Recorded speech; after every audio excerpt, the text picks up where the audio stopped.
recording right now. And so what I wanted to do is to just say a few words in Icelandic, and then it's like 1 minute, and then I'll introduce the speaker, and then we have a normal economics seminar that is for the general public. There's no technical presentation, and yes, so we do that. After I just wanted to say a few words because of what happened. Okay, so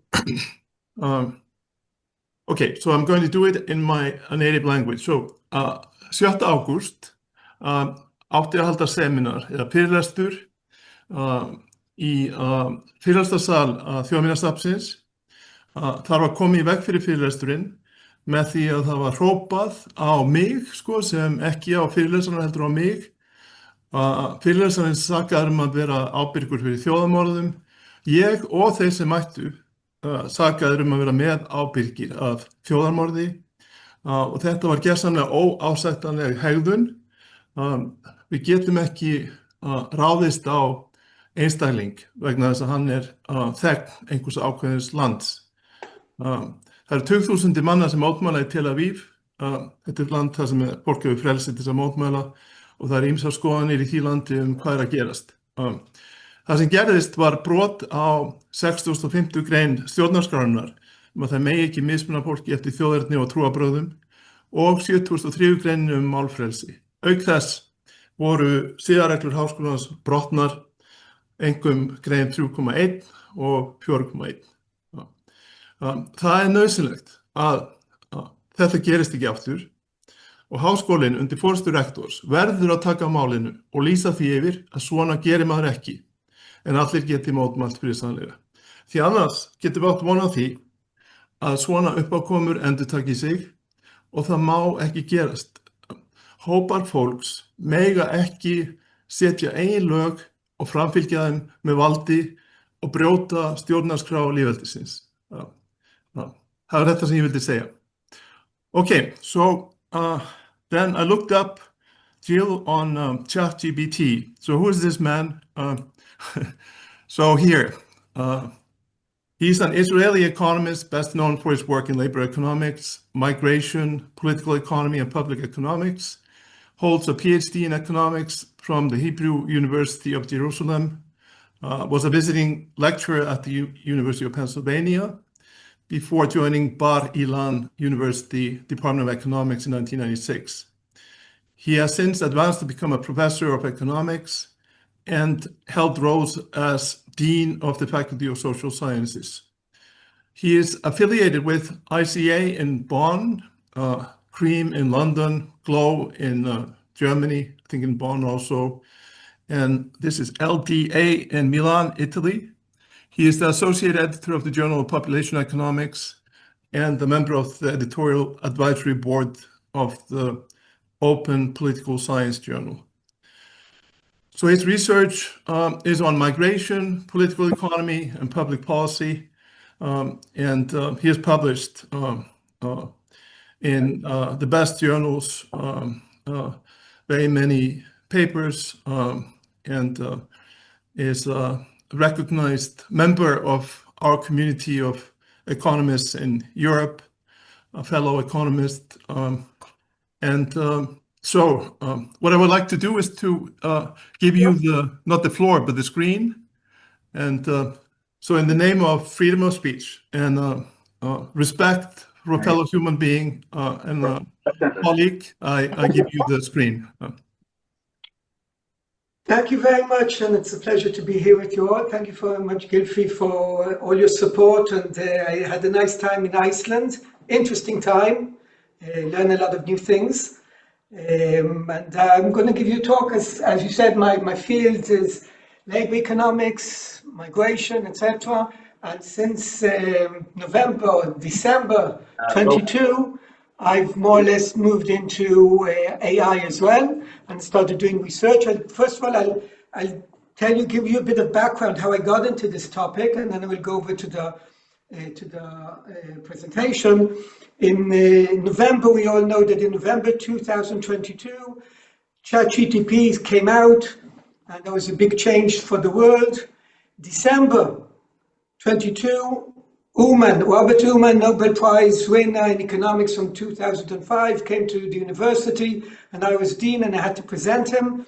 And I said, how do I present somebody that won more or less 20 years ago, or so many years, Nobel Prize, and has been presented so many times? And then I heard that there's this thing called ChatGPT.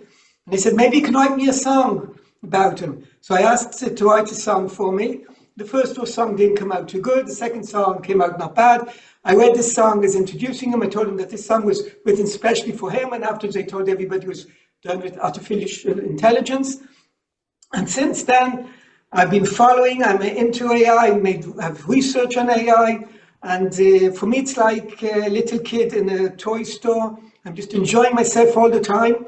I can't talk about AI at home. If I go out with my wife and with friends, I'm told not to speak about AI, because if I speak AI, I'll be talking without stop. So I'm always happy to have somebody to present AI with. I'm on different government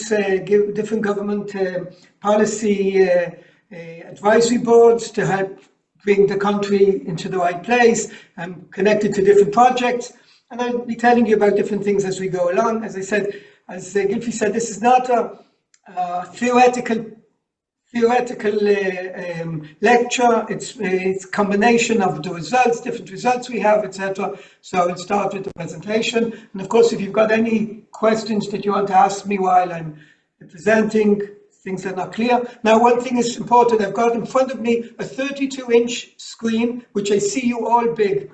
Here I've got a smaller screen where my presentation is. So if I'm looking this way, I'm looking at my presentation, and I'm looking this way, I'm looking at you. So if you see me moving from side to side, you'll understand why. So the title is called When the Artificial Brain Asks the Human Brain, What Are You Here For? So let's go to a bit of what is artificial intelligence. One of the things is many people don't really know what we understand it's there, but we don't really understand what it does and how it does it. So it's really the ability of computers to perform tasks instead of us.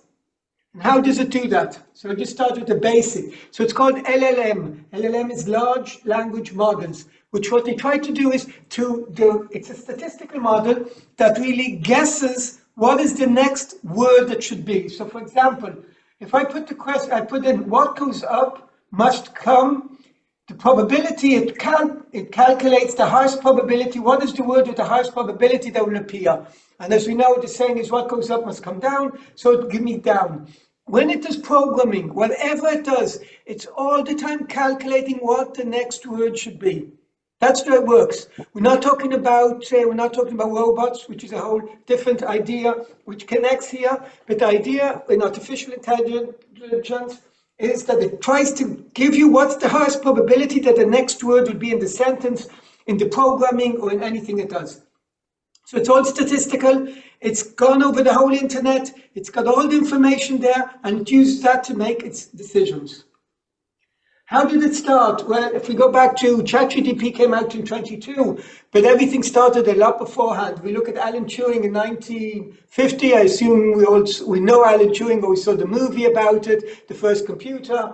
Then in 1956 was the beginning of the research of the official research of artificial intelligence.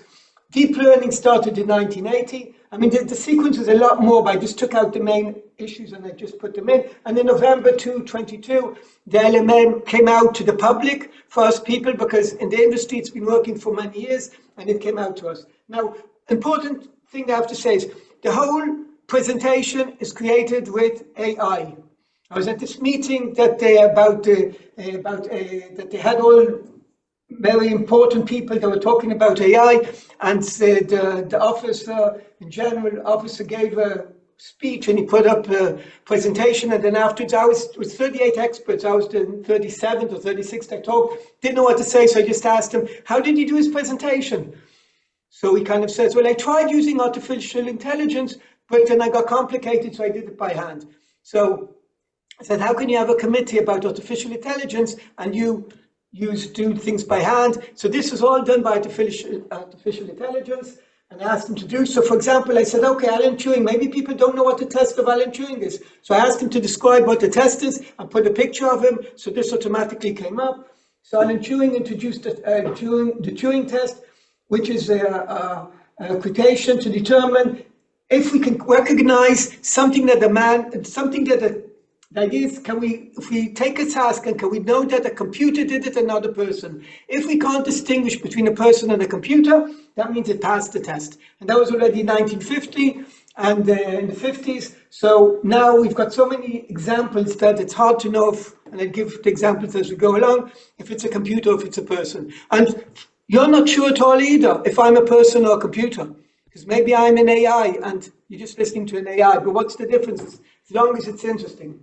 So this is a graph that I built, I did for one of my graduate students. The idea here is this is the way AI is going on. It's going exponentially, increasing exponentially. Nobody's sitting while it's happening. It's just happening and advancing all the time. From November 2022 to today, when I first met it, or I presented it in December, it's a completely different world. It's just moving exponentially. Things are changing. I've got a good friend that he's an accountant, and he told me that every so often I meet with him and I tell him that he has to get into and learn AI. He said to me a few weeks ago, I don't need to learn AI because every time I meet you, it's progressed so much. So what do I need to learn it? By the time I wait for it to progress so much, I just go in and will do everything I want to do. And it's just changing. Things I did 2 years ago, a year and a half ago, seem completely so easy now, and I don't need to work hard as I did before. Anthropic CEO, Claude, whoever knows, he says we have no idea how AI works now. AI is already working, it's developing itself, which we don't really understand how things are happening, they're just happening.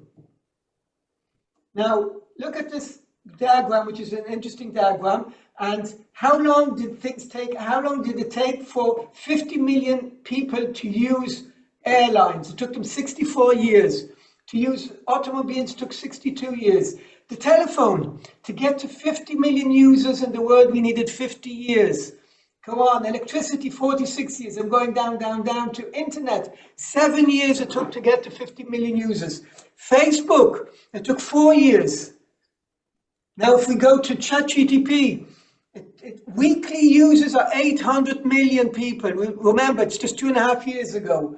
Subscribed are paying, because you've got with subscription and without subscription, 3 million users, which is the enterprise, which is a high level. Daily users about 122 million. Business clients, 15 million. Look at the magnitude that we've jumped up to be in such a fast time. This is only 1924. All the changes that have been done. So many new releases. So some of you may know part of them, you don't know part of them. I added for August, I added Claude 4 that came out. ChatGPT 5. Agent, you've got an agent now that you can open it up. It just came out not long ago. And you can tell it that you want it to do things for you. Take over my computer, go into my Excel and do A, B, C, D, and you'll see your computer working and it's doing for it. You wanted to go and you want to do a conference and you want to, Gilfrey wanted to have lunch for us today. So he could have gone into the agent and said, give me different quotations, find me different quotations for lunch. How can I distribute it to everybody? He'll get the quotations, everything will come back. If he gives his credit card, automatically it will order everything and distribute everything for him without doing anything. It knows how to answer calls. You can put it as an answer caller, can talk to people, you give it the information, you know how to answer, it will have conversations with people, and you won't even know it's a computer. There is a nice video on YouTube that Tesla did a year and a half ago. Now this is old, but you can put a Tesla AI recording, and the guy calls up and he asks about a Tesla, and the guy that he talks to answers him and says, what car do you have? What kilometer do you do a year? What type of color? Why do you want Tesla? And they're talking and talking and talking, and in the end, they decide to give him a test run at a certain hour, at a certain place. All of this was AI. This was a year and a half ago. Today, it's a lot faster. New things that have just come up. VEO3. I'll show you an example of that soon. I can just tell him, make me a small little movie of something by words, and it looks real. Yeah, we've got yesterday just came out, or 2 days ago came out, that I can take a picture and I put the picture on and I can change the background and change whatever I want on Gemini. And it does it in seconds, and you can't believe, you don't need all the big powers that you had to change pictures, to edit them. You do it in seconds. Anybody can do it. Notebook LM, great for universities, great for students. You can add material, put up a lot of material. It will create you a broadcast of two people talking in any language today, in any language, explaining what's happening. We'll talk about it. You can interfere and ask different questions, and we'll go into more details. And it will do things, and it can now even do a small little movie presenting how the things work. So these are all just things that came out lately, and it's going so fast that it's hard to catch up. So as I said, the agent, I talked about the agent that came out a few weeks ago, and it's just making life's different changes, you know, just takes over my computer and do whatever I want. You have to go in and fill out different forms in the internet, tell it to go out, give it in the information, it will fill out all the forms, go all the scale, all, you know, a lot of times you have to do something, click enter, then go on to the next, does everything for you.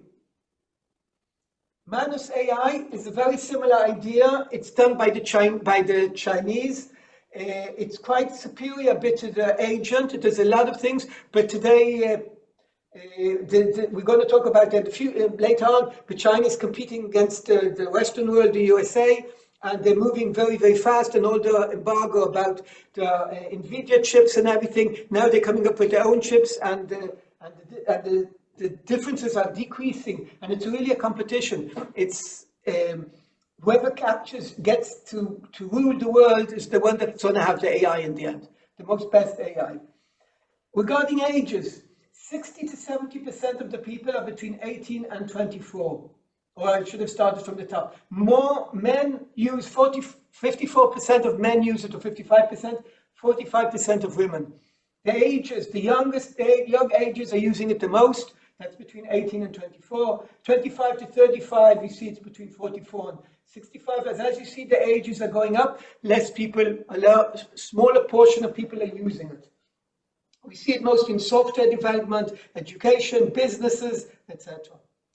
An interesting thing is research that came out in June, June, not long ago, the difference in the generations.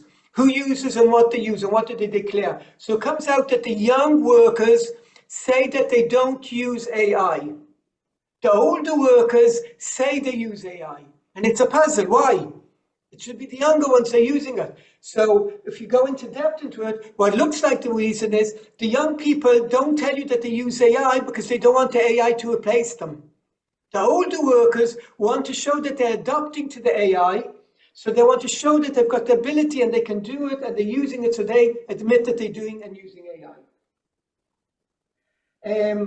Revenues. Now, everybody compares what's happening with the AI revolution to .com. .com, a lot of money was spent in there, but there was a lot of things with nothing behind it. We can see that the annual revenues in 2024 was $3.7 billion. In 2025, it's expected to be 12 billion and even more. It's producing money. So maybe it's a balloon, but there's something behind that. It may burst, but there's still a lot of economic activity behind it. One of the predictions is that 85 million jobs will disappear. 97 million jobs will be created, new jobs. 54% of upskilling of workers. 43% will be adoptions about organizations. Now, the labor organization, International Labor Organization, last year said that there would be jobs disappearing and would be less employment. Now they're saying the opposite. Now they're saying there's going to be more employment because of it. And in a minute, I'll get to the different type of predictions. So the big picture is that 60% of the jobs could be impacted by AI, 50% of the workplace tasks are in jeopardy, 15 to 30% of the work hours could be automated. So this is the future. These are the future. This is what we're thinking about. And I'm going to give you results, what's happening right now in the market. And it's all the time new research is coming out, and new topics are coming out, and new things are coming out. So I'm going fast. If I'm going too fast, tell me. I'll go slower. Just stop me. If naturally I go fast. So if I'm going fast, please stop me. And I'll go slower. Yeah. Acemoglu. Well, all the economists know who Acemoglu is. Professor, Nobel Prize in Economics. Well, he came out with this very important paper in 2024. He says the following: no mass job loss is going to be expected. The AI is not going to create job loss or mass job loss. He uses models from, let's call it from Cobb Douglas, etc. models, and he did calculations. He says 5% of the US job are at risk in the next decade. Most routine official jobs. And he goes on and says 1% of it's going to affect something like the GDP by 1%. So he's not predicting a lot of changes. He says that this is like the industrial revolution, everybody thought that it's going to take my job, machines are going to replace me, but in the end, people increased the amount of jobs that people have. So that's what he's saying, and I'll give in about a minute another thing that he says, but the bottom line is AI is direct disruption will be modest and limited. That's what he says. Now he's using what we call, I talked to other economists, and other economists are saying he's using the old models, the past, to reflect the future. But can the past, in this case, give us what the future is going to be, predict the future? So we've had this many times already. The past has changed. We can't use it for the future. When we went into the 2008 crisis, where we went into different changes in the economy, maybe he's right, maybe it's not, but still other models show different type of results. Now, a different result, a different thing that just came out, it's comparing before. It's a different diff model showing the wages and what has changed from 2019 to 2024. So we're seeing the changes that have happened. This came out in August 2025, very new paper, and it says that argumented AI, where AI complements humans, it complements. So AI can complement humans and it can replace humans. So where it complements them, there was an increase of about 41% in wages over this period from before the AI when it came in. Biggest gain, employment increased by 17%. So the AI is helping increase employment for places where, again, the AI is a complement, where it helps what we're doing. And the biggest gains are between young and high earners. Now, where it substitutes it, we see a decrease in 16% of employment, of wages, and 22% decrease of employment. So we see it's a good complement, but it can be a very strong substitute. This is from data. As I said, it came out, it's comparing before 22 to after 22 in a different model. Econometrics done very well. Here we see a very strong impact on the results. It says that it was based on 200 conversations. This is a different thing. This is done by Microsoft. 2,000 real communications, 9 months of work, 332 work activities. And what they say here is that sales and related has got a high probability of being changed and affected. Computer and mathematical decisions are going to have a high percentage. These are, let me maybe just go to the, here you've got more of the tasks. So you've got tasks that are going to want to change, and let me do it in simple instead of going through all these details. But the bottom line is following. Anything that you can give laws of rules to A, B, C, D, E, F, AI can replace. A very interesting result that they got, they took patients going to an ER, and they let the AI diagnose the people, and they let the doctors diagnose the people. The AI did a better job than the doctors. Why? Because when you go to an ER, you go by a checkbook. You say, did you A, B, C, D, E, what's happening with you? The AI knows how to diagnose it very, very good when you give it exactly the limitations and you give it the questions. Doctors did a not as good job, and the patients preferred the AI to the doctors, because the AI is always pleasant, always talks to you nice, is never tired. And we saw that there's a different research had that they let doctors use AI, and they saw that the doctors relied too much on the AI. They saw that the doctors were passing on incorrect diagnostics because they didn't check the AI. And that was the result that don't use AI, doctors shouldn't use AI. But as a researcher, I asked the following question. Did they check how many mistakes the doctor did without the AI? And when you look into that, you see there's a big percentage of mistakes that doctors do without using the AI, and it's not clear that it's less than what the AI did directly. So there's a lot of, here's a paper that came out in Stanford, talked about the Federal Reserve to become more efficient and forward-looking, but it demands careful strategy and management. Namely, it can affect the Federal Reserve should use AI tools to do predictions on what it does. This just came out, July, it just came out, I saw it 3 days ago. The idea was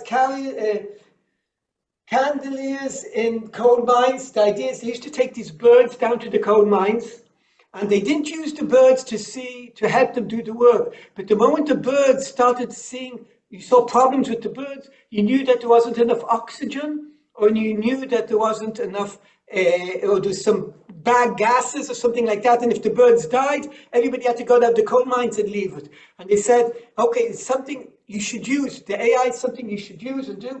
And this research is very, very new, came out from Stanford. It was Stanford. They said 13% decline of employment because of AI. As I said, this just came out this month, a few days ago. They're looking about people the ages of 22 to 25. We see the facts are young workers are declining. You've got overall growth in employment that substitutes where AI substitutes. Automation impact, we've got a strong automation impact, automating a lot of things. Firm level effects, employment declines remain after controlling for time shocks. Employment and wages are adjusting, employment is adjusting, wages are adjusting, and these results are robust to many, many different changes. So the facts provide early, large-scale evidence that AI revolution is here. So even that, as Simoglu said, we're not going to have a change. One of the things I think everybody understands and relates to is that maybe there's not going to be a big change like Simoglu go, but we're going to go through a period of time that a lot of changes are happening. Some people will lose their jobs, some new jobs are going to be created. In the end, will there be jobs left for the people? It's not clear, I'll talk about that in a minute. Or maybe there'll be an increased amount of different type of tasks. But the period of time we're going through now is a time of a revolution of changes, that a lot of people are going to be losing their jobs and new jobs are going to be created. And till everything adopts, it's going to be a strong impact on the market. This is a paper that I wrote. I wrote the first 2 papers. Now we're finishing the 3rd paper about the Israeli market. This was worked with Mosaic. I'll just tell you maybe a word about Mosaic. I don't know any of you heard of Lemonade. It's a fintech American company. It's on the NASDAQ. And what it does is it's insurance. It broke the Guinness record in 3 seconds. It closed insurance dispute, and the owner of Mosaic, he's an Israeli, and he believes that most of the jobs are going to be lost. All his firm that he did on Lemonade is all built on AI, and he wants to look for a solution for the Israeli market. So he built this institute called Mosaic, and the institute is looking for different ways of how to find the future of the Israeli market, what we should do to save the market. He believes that employment is going to go up to 30, 40, 50%. And if you go to such level of employment, you need to give people an income. Where are you going to tax and who's going to get the money? How are you going to get the money to pay all these incomes for universal income? How are you going to make sure that the Israeli market stays and doesn't disappear? And so he built this thing, and so this work was with him. We built with the institute. What we did was we looked at Chat GPT-4. Now 5 has already come out. Between that 4 and the 5, a lot of versions have come out. So remember, this is old. We just took it out a few months ago. This old, based on old data. I call it old data, Chat GPT-4. And what it did was, it took the tasks of people built on a measure that was presented in science, and we take every task and we say, can the AI replace it? Can the AI complemented.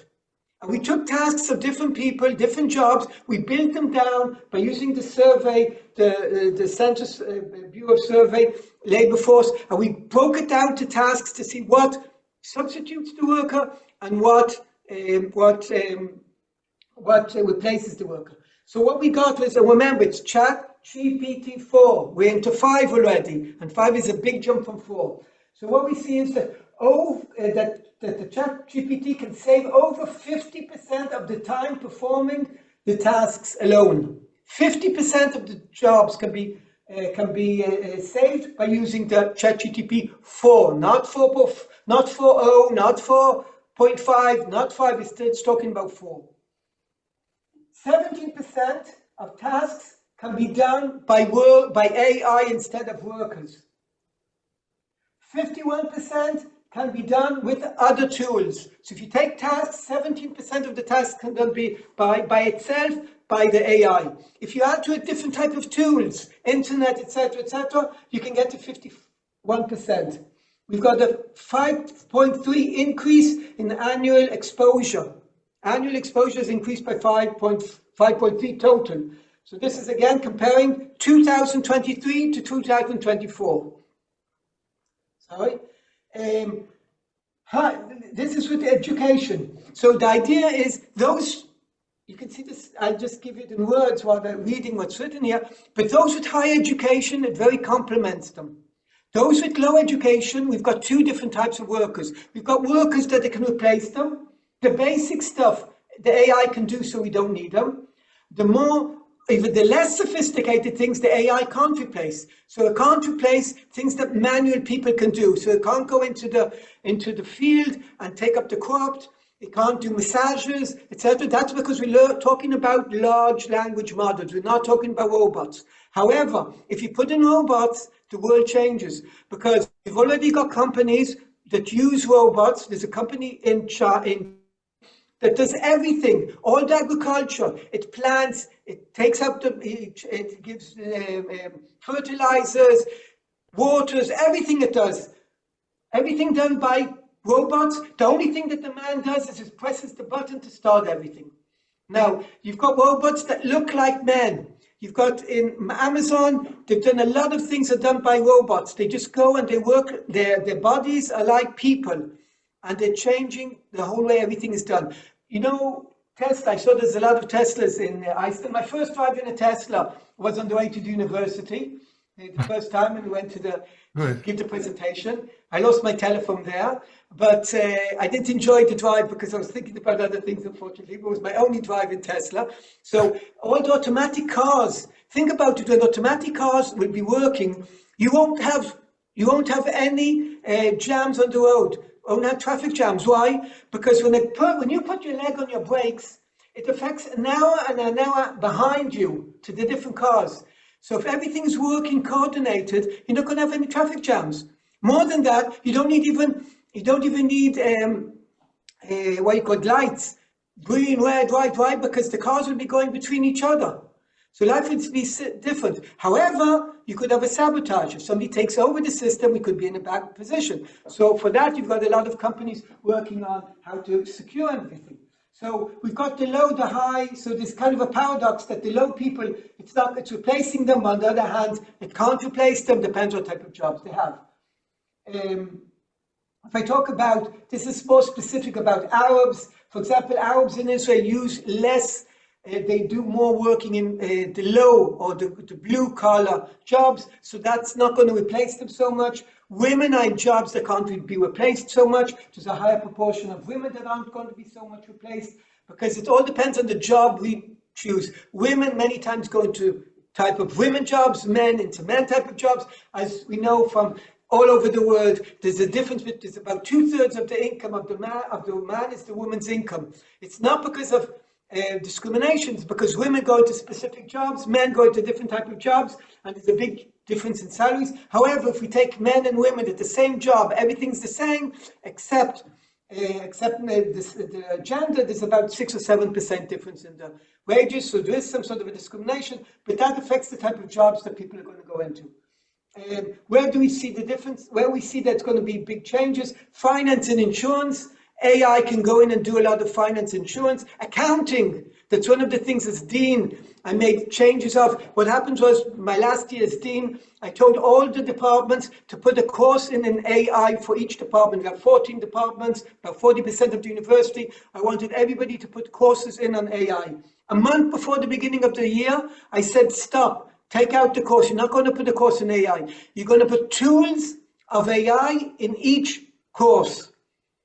Because then you have to learn, and what you have to do is on the academic side is you have to take the syllabuses, divide them up and see what AI can do and what they can't do. And that we have to teach what they can't do. We have to teach how to use the AI to do it. Accounting is one of the highest things. High tech, all the programming. There's a big problem around the world that the high tech are not employing juniors because the junior's job can be done by the AI.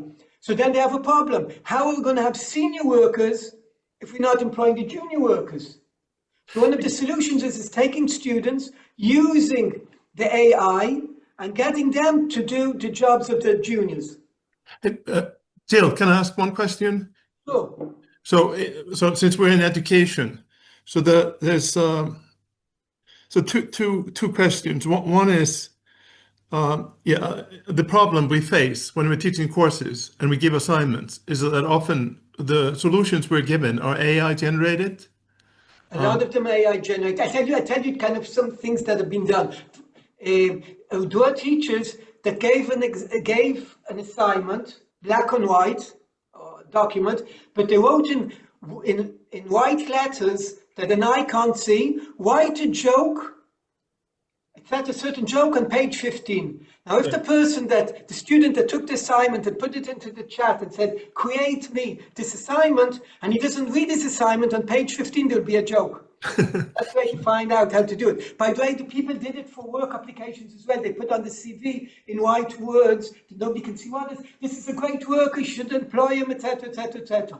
But one of the things that I've noticed I do is I tell the students you can use AI. I fought as a dean that you should allow students to use AI. You can't stop them. You couldn't stop them using the calculator. You can't stop them. You have to let them. However, we have to make sure that they say that they used it, where they used it. Another thing that I asked them to do is you have to present the prompt that you used to write what you did. Yeah. When I see what he asked the AI to do, I can know what he knows and what he doesn't know. Right. Yeah. So that answers your question? And the second one is, let's say I'm taking a course and I'm asked to read a book. And then I go into AI and I say, summarize the book in 2 pages.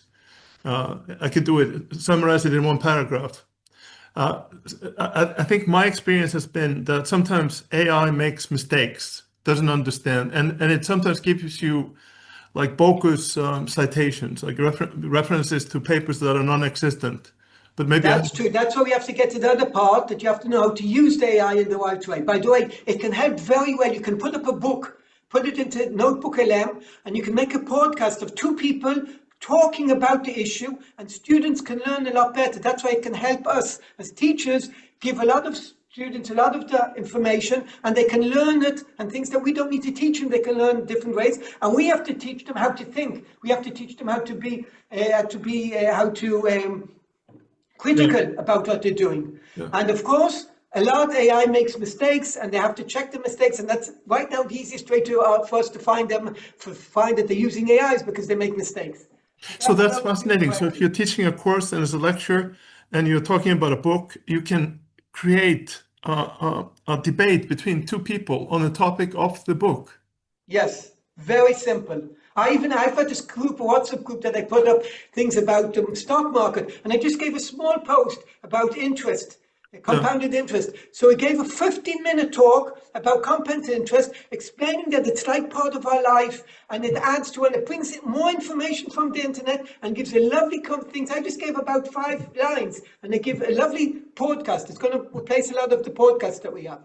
It's the Notebook LM. If you don't know Notebook LM, you have to learn it. It will help you. If you don't know Perplexity, for research, it does a great job. Helps us summarize and shows us if the literature, it gives us the literature. We can just click on the connection, and we'll show you if the paper really exists or doesn't exist. There are many, many tools that we as researchers can use, and students can use, and change all our life.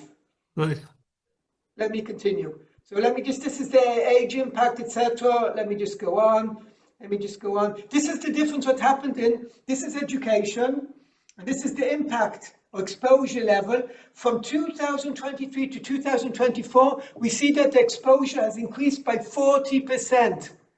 40% by 2023 to 2024. The exposure is going exponentially. We can see here it depends on education, the higher education, the dark is the difference in 2024. Says that's the change since. Another interesting result is that we find that unemployed people today, you've got very low unemployment in Israel, but the unemployed people are people with AI that replaces them. The open jobs are where AI doesn't replace people. We can see it already in the unemployment market. Unemployment in Israel is low, it's 3-something%. But we see already the people that are unemployed are affected by the AI, and the opening jobs are affected by AI. You see it in the data. Now, what we see here is like an iceberg. We see this top part. But the AI is all what we have here at the bottom. And it hasn't come up yet. And now, this is something I got when I was in East End. We see all these lovely icebergs, and they tell you that what you're seeing is just a piece of the iceberg. It's all down. This is all coming up. We have to be ready for it. In practice, this is what's happening in practice. We're trying to move things. A guy comes and tells us, we've got something new for you. You can use it. But we want to go and use new technology, but we don't have time. And most of us say we don't have time to stop, use the technology and move on the stage. So we don't have time, and what we have to do is whoever doesn't do it has to stop, open up AI and start using it. I started by paying $20 a month for ChatGPT, forcing myself to use it. There's nothing I do today that I don't use the AI. Everything I do, I use the AI. I told you, this picture was created by AI. So I wanted to say, listen, we need a wheel could help us, but we don't have time to adopt it. And that's what a lot of people, and people that don't adopt it are going to disappear. So if anybody wants to know, this is kind of a division of the different tools. So after you're going to have it on the presentation. So different type of tools, what to use to different things. So different DALI you use for one thing, VO3 use for something else. You've got a lot of things that you use for different tools. So if this interests you, but this is Claude's Anthropic CEO says there's going to be a bloodbath in white-collar jobs. AI is going to create a huge, big change. This came out in April. Goldman Sachs says that 95% of the IPOs can be done in minutes by AI, while teams of workers used to do it for hours, weeks, and months. Now it can be done in minutes by AI. How do you write? What's the art of writing a prompt? If you don't write it correctly, you don't get the right answer. So there are a lot of mistakes, and I've heard a lot of people saying that we get trash, we get nonsense. So you have to have accuracy, you have to have a structure, you have to have context, and you have to have alliteration with it. So let me just say the following. What you have to do is you have to tell the AI that it's an expert in a certain field.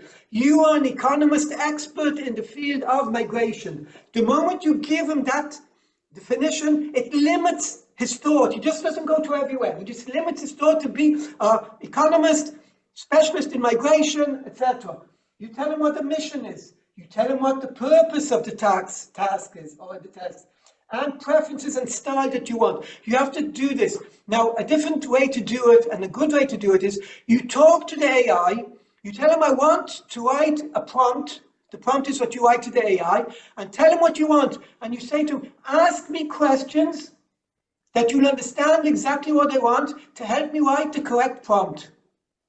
The moment he does it with you, he'll write a prompt, and then you use that prompt to put back in. The result you're going to get are completely different than what if you just write the prompt by itself. It does magnificent, crazy stuff when you don't ask it right. You have to know how to use it, but the moment you know how to use it, you get wonderful results. Again, you always have to check. OpenAI has come out with an academy. A lot of courses teaching you a lot of things how to do. It's all free. They want you to use it. Go use it. it's out there, and there's all the time new things coming out, and students, lecturers, researchers, businessmen, everybody should be there. Everybody should learn to understand how to do it. So what we had is, the situation today is that we're in a revolution.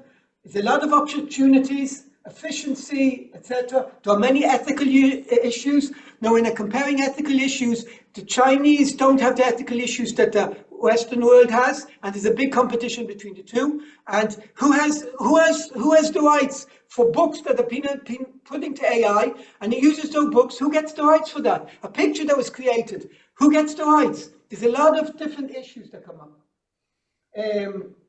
Pioneer of AI says, thinks that today's LLM are nearly obsolete, meaning today, it's already, what we have already is history. Some quotes that we had. I'm optimistic about the potential of artificial intelligence and robots to improve our lives. That's a nice general one. Bill Gates says artificial intelligence is going to replace all the workers inside 10 years. Inside 10 years, we're not going to have any work. So think about it. If we lose work, or many of us lose our jobs, what are we going to do? That's one of the things that Mosaic is working on. What will we do? So people say we go and have fun. But can people have just fun? A lot of people, when they go out to pension, the last day they can go, their life expectancy is earlier than somebody plans this retirement. So you have to fill your time with stuff. If you don't fill it, we've got a problem. I go back to Simoglu. Simoglu said that it's going to affect 5% of the workers. But then afterwards, that's on his research paper. But afterwards, when he was asked, he said, I'm hugely uncertain, and they are just guesses. Everything he said was guessing. He says that what he presented, the 5%, is still a guess. He believes it, but it's a guess. So it's still a black box. So it goes from increasing the employment all the way to no employment. And there's another theory that says all the big companies like Amazon, Google, OpenAI, they're going to rule the whole world. So we're going to have 4 or 5 companies that are going to rule everything. And the AI is going to do most of the jobs. And we're going to be sitting aside, and we're going to have economical problems. We're going to have to decide who gets what incomes, how do you give people income, how do you tax companies that you're going to have to pay these incomes. So if Amazon is stated in the States and in Israel, you're getting services, how do they pay taxes that you can pay the Israelis or whatever, an income, etc. It's a lot of problems that I'm on committees to try and find different solutions, or to try and get the country or the world ready for it.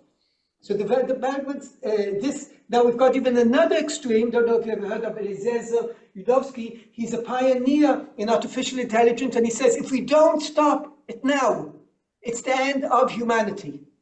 We have to stop it now, because it's going to take over, and it's not going to be exactly the way people think that the world should be ruled, and it's the end of humanity. And he shouts, and he's coming out with this book, stop using it, close everything down.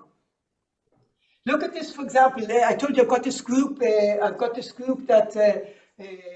on WhatsApp about different things about the stock market. So the AI broke its record. This was in May 20th. So I just said, give me a little 8 seconds movie of people having. Yo! S&P's at a record sale. Drinks on me! Notice. These are not real people. Everything is AI. I just gave them one speech. I want to celebrate the S&P breaking the top high again. It gave me different options. I like this one the most, right? Because I like the click of the glass. And if you look at it again, yo! S&P's at a record sale. Drinks on me! So if you really go into it, you'll see that there are different nuances. But I don't know if you know that about a year ago, Hollywood directors went on strike because they're afraid of what's going to happen with intelligence, and this can be done. And you can do so many nice things. Yeah. Okay, let me just talk about John Orhan. I don't know if you know, he's a billionaire. He grew up in a poor family, and he became wealthy. And he said something very, very important that I used to present it to my students, but now I present it even more. He says, if you invest in work, you'll make a living. If you invest in yourself, you'll make a fortune. So we all have to invest in ourselves. And the investment in ourselves today is AI. We have to, all of us, whoever doesn't, stop what we're doing and start using AI. We don't have time, we do have time. It's going to change your lives. Whoever, and all, I tell my students, I tell everybody, we have to stop, learn AI and force ourselves to do it. Here's and I'm going to different types of ads or stuff that were presented in the papers. This is a director who's looking for CEO. And he says, I'm looking for a CEO that doesn't use Google. I don't want him to search the internet with Google. He can use Gemini, but not Google. We don't search the internet with Google anymore. Whoever searches the internet with Google, it's old. You search it with Gemini. And he gives out what he wants. This CEO is going to replace 10 workers. Not one worker, 10 workers. And he writes it in the ad.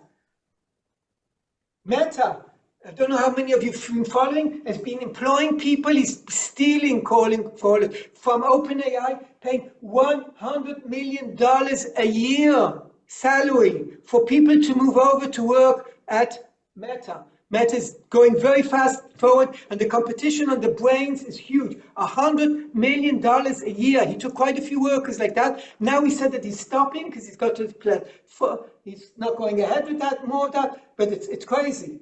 The salaries. AI has gone beyond human knowledge, says Google DeepMind, head of Google DeepMind. ChatGPT spends tens of millions of dollars with people saying please and thank you. When you say to a ChatGPT, please, can you do this? Thank you for doing that. That uses a lot of energy. So you guys have a lot of energy in your country, but a lot of energy costs a lot of money. But they want you to talk to the AI like a person. And they're willing to pay the price, because when you talk to it like a person, you're going to get better results than if you talk to it like a machine. I've had an argument with my wife. She's a psychotherapist, and she says it's not going to replace psychologists. So I did a very interesting thing, and whoever works with ChatGPT can do it. It's got a memory about you, and I said to it, describe me, tell me things about myself that I don't know. So I wrote this nice paragraph. I look at it, I said, that's not me. I showed it to my wife, and she said, oh my God, that's exactly you. So will it replace psychologists? Well, now we already know that psychologists' work that we've been done, if you take people, a lot of people are thinking of maybe committing suicide or not, and they put posts up and everything. If the AI analyzes it or psychologist analyzes it, they had a 95 correlation. What you call the AI did as good a job nearly as the psychologist. But can I ask you one question? Yeah. So there was a case where someone committed suicide. I think it's suing it in the United States now. Yeah. So, but I think my experience is when you consult AI with if you do that with personal problems and so forth, it is not like a human being. It's always sympathetic, reaffirms your beliefs, and doesn't challenge you. I mean, a human being can challenge you, say, okay, now, you're full of shit. That's true. It's built, first of all, you can tell it. You can put it into, you can put how you want it to work. Always contradict me, find where I make mistakes, and don't always praise me, etc. Now, if you want to do a good job, you put up something and you say, I disagree with you. Don't say that you disagree with him, Gilfie. Yeah. Say that my friend Gil disagrees with you. The moment you say that Gil disagrees with you, he's going to fight you or to explain to you why he disagrees with Gil. Yeah. If you say that Gilfie disagrees with you, oh, you're probably right and whatever. Right. Because he wants you to feel good. So you have to know how to ask the questions in the right way. If you ask them in the right way, you get it. There's all these tricks, but slowly it's going to change. It's going to be different, but true. Now, my wife says that you have to have a human that's going to talk to a person. It's hard to do it over the screen. So if you pay $100 to talk to a psychologist, so sometimes it's going to be a lot easier for you, for the basic things, to go to the AI than to go to a psychologist. In Japan and in China, they've got AI robots that they're putting on them human skin. You can't distinguish if it's a person or not. It's frightening. And there's a case that a guy was writing and talking to AI, and he believed already it's a person, and he made a date with this woman, which is the AI, and he was meant to meet her at the place. On the way, he was driven over by a car because he was just talking to her all the way, but he believed already it was a woman. Yeah. Let me just go on. I don't have a long time, but just got a few more things that we said. The mathematician or AI mathematicians could transfer the whole of mathematics. Google's DeepMind says that mathematics is changing a lot of problems. A CEO manager says, you want to recruit a human talent? First prove that the AI can't do it. So if I want to recruit somebody, I have to first of all prove that AI can't do that job instead of the person. Researchers are amazed. This was, I told you about the doctors, that they did a better job than the doctors. Tell you about that.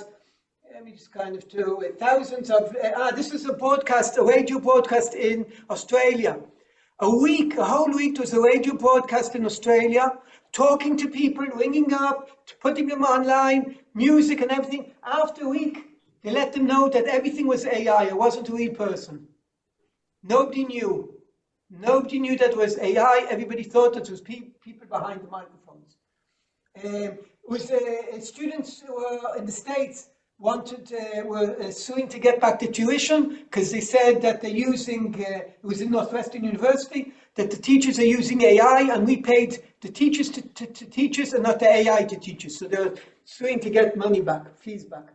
This is Japan towards the United States, and we see that Japan is getting very close to what's happening in the United States.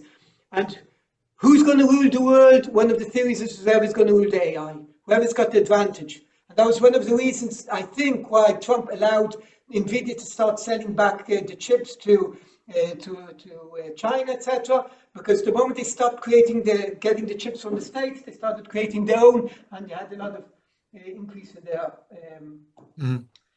The next generation, this is Sam Altman, they talked about ChatGPT-5, said that the next generation may reach artificial general intelligence. Artificial general intelligence, whoever doesn't know, it's the man and the computer going together, being one. He was talking about ChatGPT-5. ChatGPT-5 has come out. I believe that they came out too fast because of the competition. They came out too fast, hasn't done a good job. There's a lot of problems, but they're fixing it, and now he's talking about Chat 6. Let me just, one more thing here. This is a first human trials of AI designed cancer drug scheduled to start soon.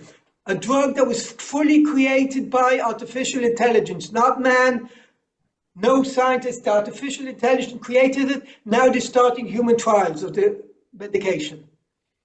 So optimization and, okay, this is AI models achieved gold medals at International Math Olympics. So you've got these Olympics that you have all the mathematicians, they put in the AI, they got a gold medal, competing against people. This is something just new. We talked about OpenAI is updating chat to better support users in mental distress. This is from 27th, yesterday. I put it in because of what was on, just came out in the States, what Gilfie just said. So let me just go. So you have to master AI or be mastered by it. So we have to take over AI or AI will take over us. And this is just the beginning. And believe me, I've given this presentation for a long time. And every time, and I've got hundreds of slides, and all the time updating and updating and updating. And if I show you the stuff I had a few months ago, you say, wow, that's what was a few months ago. And now it's completely different. So I promised to finish by 4 o'clock.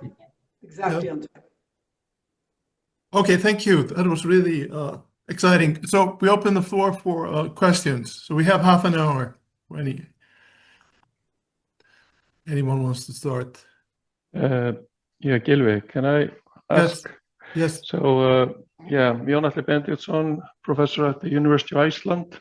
And I've been in the field of AI since the 80s. I mean, the neural networks, you briefly discussed that, deep learning. And I mean, it sorted my PhD out at that time because I was working with so complicated models, statistical models. It was so difficult. I needed to do something that was I mean, more general in a way. But we always had this problem that you needed the data, lots of data, and now you need big data. you needed computers, and I mean the computers have become better and better and better. And then you needed the algorithms, and the algorithms have become better and better and better. And in my field of image analysis, remote sensing, and also in medicine, I mean, we are still struggling. I mean, this discussion of generative AI, I mean, it is an explosion now, and we see that. And what I was surprised at, and you discussed this, how quickly this happened. I mean, November 2022, and off we go. And I was not aware of it. I was asleep. But in my field, we still are working on models, and some have large language models and so forth. But the most important thing now, I mean, is what for me at least, as an educator, you talk about the students and the skills and so forth. A few years back, everybody was talking about the fourth industrial revolution, and you needed the skills, you needed critical thinking, you needed teamwork, you needed innovative mind and so forth. And now we can say AI is sort of sorting many of those things. And I wonder, at your university, for example, when you're training the students, it's good to see that, for example, the education aspect is still important. We felt at that time, and it's still important according to your slides. I wonder how you specifically have adjusted. You mentioned the changes, everybody wants AI courses and so forth.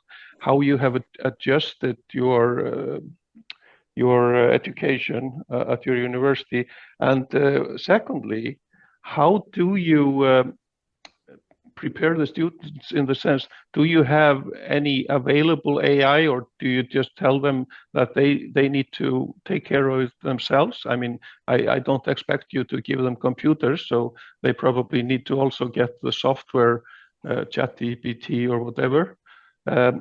Do you, I mean, put in some framework for them? I would like to know that, because we have been discussing this here.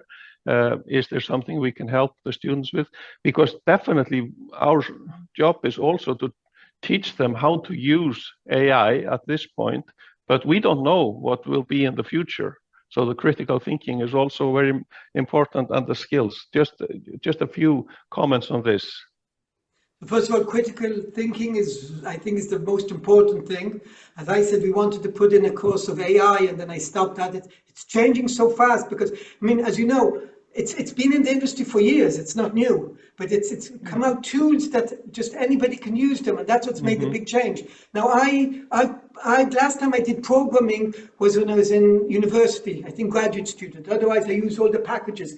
I programmed thousands of lines to make different applications for my students, and just by telling the AI that I wanted to do it, it gave mistakes. I had to argue with it to find out where the mistakes were. I didn't write one line of programming, nothing.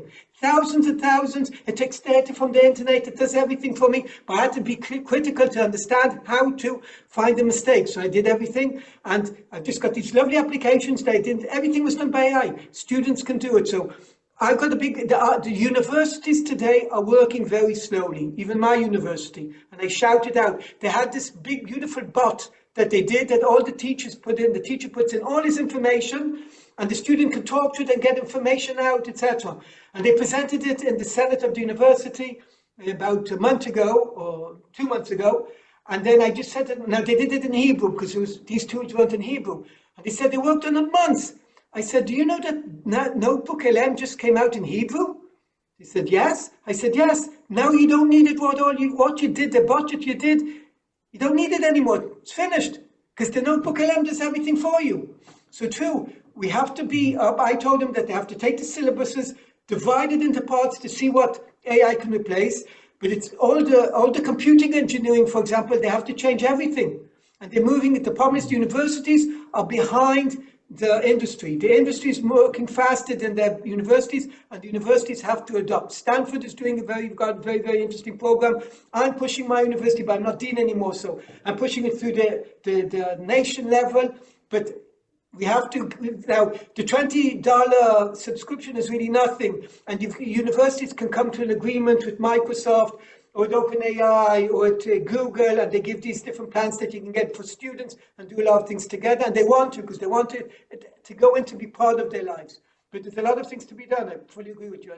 And we're running after ourselves, because by the time we do something, something else has come out. I did pictures for Sell Money 2 years ago. I used one of the AIs that does pictures. I worked hours and hours on each picture. Add this, take that out. Last year, when I finished my last Sell Money, I just went into chat and everything was done. What did I work so hard the year before that? But now I'm working hard. Probably next year I'm going to say, I worked so hard now. Whatever. Thank you. I hope I answered your question, but you had a difficult question which I didn't really have an answer for. So Yeah. Okay, so the next question comes from Ragnar Árnason. Thank you, Gylfi. And thank you, Professor Epstein, for a wonderful talk. I'm not an expert in this area at all, but it strikes me that AI is just another tool, just like, let's say, writing and reading, mathematics, etc.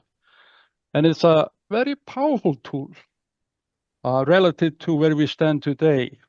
So I think it goes without saying that we have to teach our students at all levels of education how to use that tool, which is basically what you said as well. Then we come to the question, can we master AI? I'm not so sure about that, whether we can master it or not, because we don't really understand how it works or how it could work. And one thing you didn't mention that is also sort of intriguing is that people who want to master other people or manipulate other people can use AI for that purpose. So from that perspective, AI becomes a weapon. You didn't mention that. Would you care to comment on that aspect of the entire issue? I agree with you. First of all, I said that there was something said stand up to humanity at all. You know, if stand up our lives at all, because it's going to take over. But true, there is bias. Now, what happens is that the AI is learning from the internet. Now it's learning from itself. So if it started with the bias, it can go be even more biased. The first pictures that it did about the first pictures it created were black women. Why? Because it wanted to change the bias to give more women and the blacks, because that's what. And then somebody asked for a picture of the Holocaust, and it took a German officer, a black German officer, wasn't there? So you have biases, and I can create this very small. So the movie I created, a small thing, I can do a lot of things. Put in your picture, I can put in Trump's picture, make him talk. You think he's talking. So what I did talk to computer scientists, and they're saying they're going to have a digital stamp on everything. And like you've got the blockchain and everything, and we can recognize, hopefully, what's real and what isn't real. Because even today, without all the AI, you go into you see different articles and you don't know what's real and what isn't real. And what was it? X had these 2 fees that they paid to get it, to make sure if it's verified or not. But it's making life a lot more difficult. I completely agree with you. Okay. Hopefully you have to use the AI to get it. Use the AI will create us tools to be able to do it right. Hopefully. Okay, next question from Helgi Tómasson. No, you're muted. Oh. An introduction to disruptive systems. Do you hear me now? Yes, now we hear you. Thank you very much for your talk. I have enjoyed very much hearing you. And my basic question is, why is it called artificial? Because I've been programming computers for 50 years, and I had this book here from 1976 and a course, and it's about data-based systems. And what we were doing back then was basically sorting, computer files, indexing them, and finding a string in them. And since then, I have learned about, proof generator in mathematics and some symbolic algebra programs. And these are all algorithmic sciences. And basically, my impression is that what you call artificial intelligence is not at all artificial. It's just that we have more data than we used to have, and we have more powerful computers. Do you think I'm all wrong here? I fully agree with you. I mean, the way it came from artificial intelligence, the idea is that it's taking all this data and putting it together and giving us a higher level that we had before. That I don't know why they took the artificial intelligence, and that's what it's called, where they took the AI from. But I agree, it's all algorithms, it's all statistics, it's all computers. Now that we've got the strong computers with a lot of energy, because even you need a lot of energy. So, and with the energy, with the data and everything, they're able to get out what they get out. But why they specifically call it artificial intelligence, I think I understand, but maybe I'm completely wrong. Okay, thank you. I'm a professor of statistics, by the way, so I distrust neural networks. That is not my field. I fully agree. I mean, my degrees, I'm a PhD in economics and statistics. And it's all, as I started with it, if I showed you, what's the probability for the next word to be? And it does it in programming and does it in everything. And it's all probabilities. Yes. But because it's such big data, it's doing a good job. It's amazing what it's doing. And it's not new, but it's new that it's been given out to the public. Yeah. You could use call it artificial intelligence, or the different models you have, because you're a scientist, you had computers, and you knew how to do it, and there was a lot of work for you to program it. Today, it's done by speaking. I just speak to it and ask it to do stuff by words, and I get the results. I don't have to do a high level. By the way, what they had was, when we write something, it's called a prompt. So at the beginning, when it started, you had new jobs called prompt engineer. Who knows how to write the prompt the best way? New jobs came up. Very fast, these jobs were not needed anymore, because you can just talk to it in specific, simple words, and it'll do what you want. Yeah. Okay, next question by Jón Atli. Thank you. Just to weigh in on this naming. I mean, in the 80s, we used to call it computational intelligence, and that is a society of IEEE that's computational intelligence. But I mean, artificial intelligence is sort of a buzzword. I mean, people like to use it, but I mean, I can agree with some of the points made. But I would like to say that there has been a proof, mathematical proof, that neural networks, the backpropagation neural network, they approximate conditional probabilities in the mean squared sense. So I mean, there is something there, but if you have lots of data, like Jill says, I mean, you are able to get a good approximation relatively, and that's what we are seeing. So we need lots of data. But one thing I just would like to add in the medical sciences, and Professor Epstein, you mentioned this, I mean, the use of that, and we see many medical doctors use it for reference. I mean, they always make the decisions, and they are responsible. And if there is a mistake and they base it on the AI, that can be problematic.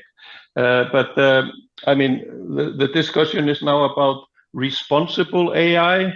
I mean, people like that, and that also dips into my field of remote sensing and information extraction there. But thanks again for an excellent talk. I really enjoyed it. Let me just add, today when you go and do a CT, the first element of analyzing the CT is AI. Before it gets to the doctor, automatically CTs, and it's done, and there's so many elements, as you said, and doctors making decisions. And one of the problems, for example, with the Tesla, what's the problem with the Tesla when they drove in the States and had an accident? The moment the AI makes a mistake, we have to cancel the whole AI. But if a man makes a mistake, if I'm a driver and I have an accident, I made the accident, that's me. But if an AI does a mistake, 1 minute, it's going to affect everything. All the AI is doing these mistakes. Every time it's going to do that, it's going to be a mistake. So that's why the adoption of it is very frightening. So if I want to blame somebody, I can blame a person. But how can I blame a machine when all the machines are working the same? Mhm. So there's a lot of ethic problems, ethic issues, and I mean, I'm connected to different projects now that are trying to deal with these things, and all new firms are coming up, and I feel like every time, yesterday when they came out that I can take a picture and add different things, whatever, and there's another thing that you can have in Notebook LM, it can do a podcast for you, and it can do a description. I wanted to do when interest goes up, the stock market goes down, etc. It did me a graph, it did me a story, it read it everything, and it showed it descriptively. And I just told them, I want when the interest goes up, how is the stock market affected? It's as a tool for teaching, it's wonderful. For learning, it's wonderful. But for creating things, it's wow as well. Mhm. Thank you. So can I ask, so in this debate between Bob Gordon, the pessimist about future development of technology and productivity growth, and Erik Brynjolfsson, the optimist, Gordon saying that we're squeezed as much as we can possibly do out of the second industrial revolution. It took like 100 years. And now we have all these headwinds and the future is not so bright. And then the optimist, Erik Brynjolfsson, and it really matters for the future of the West. In the West, there's all this discontent because productivity growth has stalled. So people's living standards are not improving. And this feeds into populism and all the disarray we see in so many countries now. So can you, based on your evidence, say something about it? You talk about job displacement and so forth, but at the aggregate level, is productivity growth, like labor productivity growth, picking up in your country? I just take the paper that just came out, as I said a few days ago, from Stanford. They see that productivity is increasing. They see wages is usually a signal for productivity, but they see productivity increasing. Yeah. Simoglu says it's only going to increase by 1%. I mean, he's a Nobel Prize winner. I'm far from that. So, but I know my productivity, what I can do now, and to create this presentation that I did for you in seconds. I took the paper, I should tell you, I gave you a summary of the paper, the 6 different points. I read the paper, first of all. Then I put the paper to Claude, and I said, create me one slide for presentation today. In 2 seconds, it gave me that slide. And I just asked it to make a few little changes, and it made it. I'm working a lot more, I'm doing a lot more. So productivity is increasing. I believe it's going to increase. Are people going to work less or not? And if people work less, what's going to happen? What they're going to do if they do work less? So we all want to have leisure, but some of us will get lost in our leisure. But the only thing I can say for sure is that we're going to go through a time of change, where people are going to lose their jobs because of it. New jobs are going to be created. We're going to have a mismatch right now. And that's what I can really say myself, that I'm sure about. I've got my other ideas, but that I'm sure that we're going through a very interesting period. And everything is happening so fast. And I said, every time something new comes out, I'm just playing with it and I'm using it and I'm enjoying it like a little kid. Right. I think we have 10 minutes for any more questions, if there's.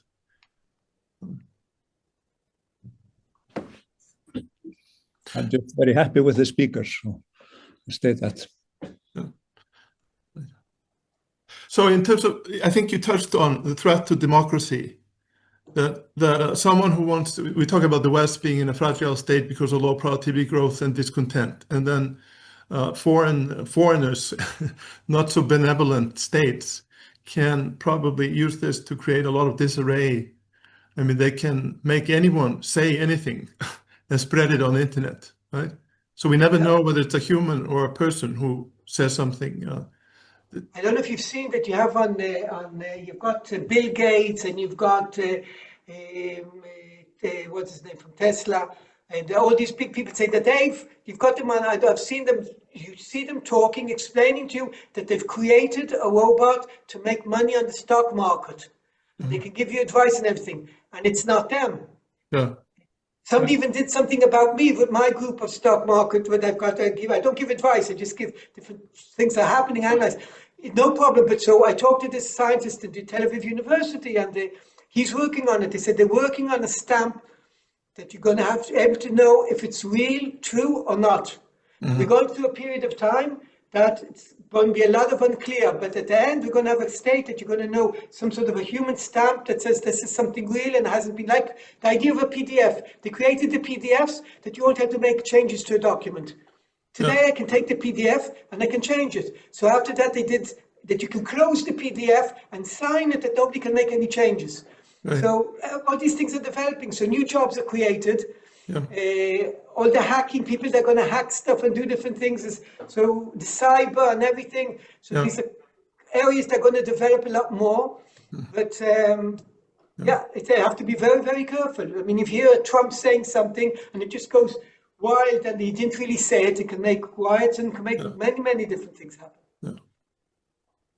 Can I comment a little bit and maybe ask a question? I was just wondering about the economic implications here. So I think we can take it for granted that with AI, total production will increase in the world. So the world as a whole will become richer. And then the question becomes, how is that increased richness going to be distributed? And all depends on, well, at least if the market system has any role on the marginal productivity of labor and different kinds of labor. So like you pointed out, in economic terms, it depends on whether the technology, AI, is labor saving or labor augmenting, basically. Does it complement or substitute labor? And it is conceivable that, and I'm not saying it's likely, but I think it's conceivable that the marginal productivity of most human beings will become essentially zero or very, very low. In which case we might see a totally different world, not only in terms of AI, but also in terms of population in, let's say, a century or so. Would you care to comment on that? I've got this big argument with Daniel Schreiber that I told you he's the owner of Lemonade. So he said that the marginal productivity is going to go to zero, but the guys that are working, the marginal productivity are going to infinity, really, right? So you've got this. If I'm thinking about the world that the AI takes over, so you're going to have a few companies with not a lot of workers that will make a lot of money. All the rest of the workers won't be working. As you said, they're going to have zero marginal productivity level. They won't be caring. So what are you going to do? What's going to happen is, so you're going to have equality between all those that don't work and inequality to those that do work. And we're going to have a big problem. And then who pays? So the idea is to give an income, a basic income for everybody.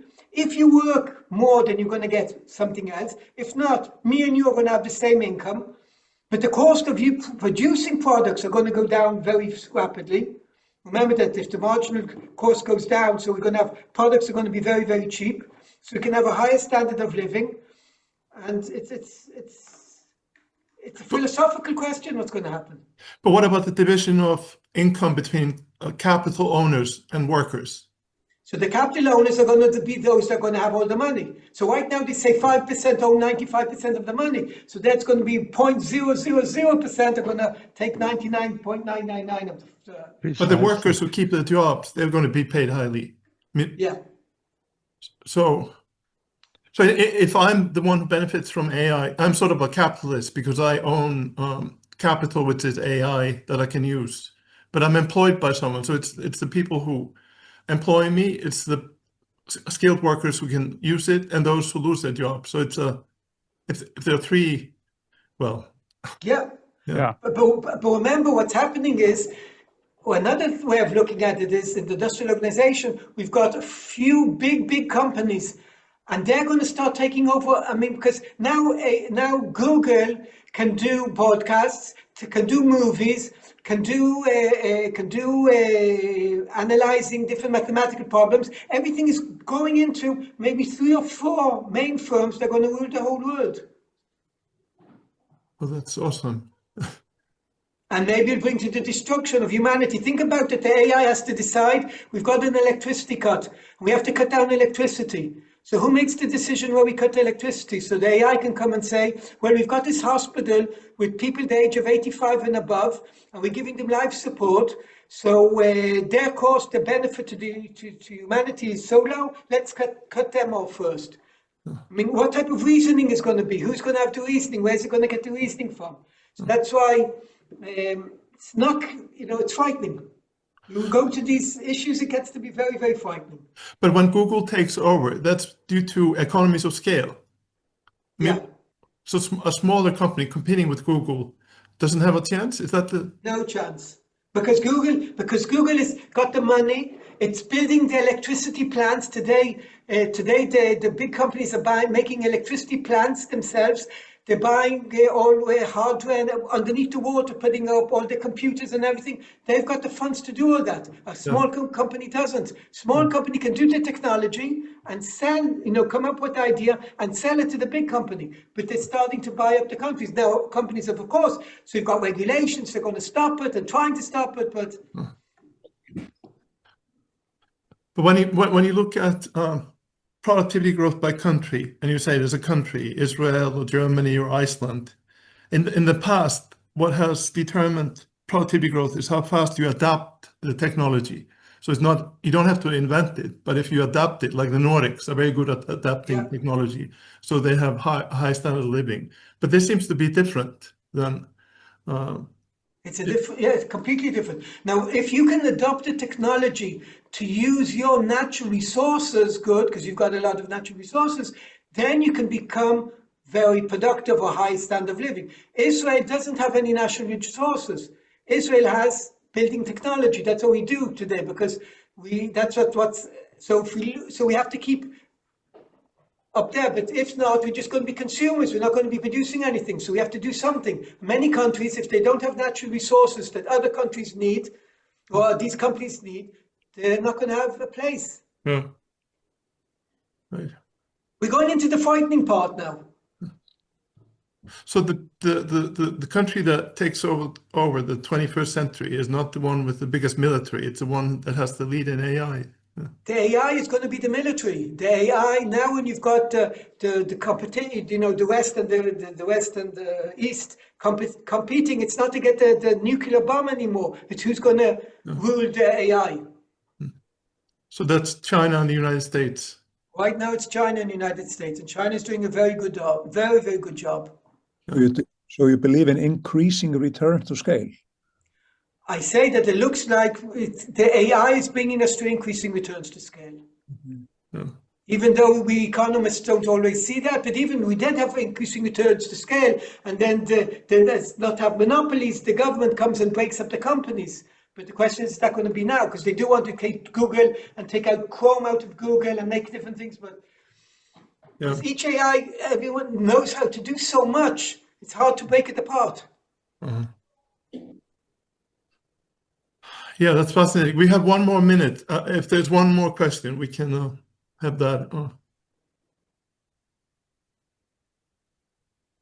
No, if not. So I really thank you for this fascinating lecture and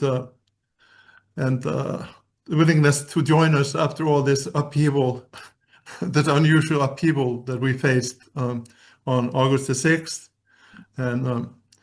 And I can see that people find your talk very interesting, and it's been recorded, and it will be posted on a website, and I'm sure many, many more people will listen to you.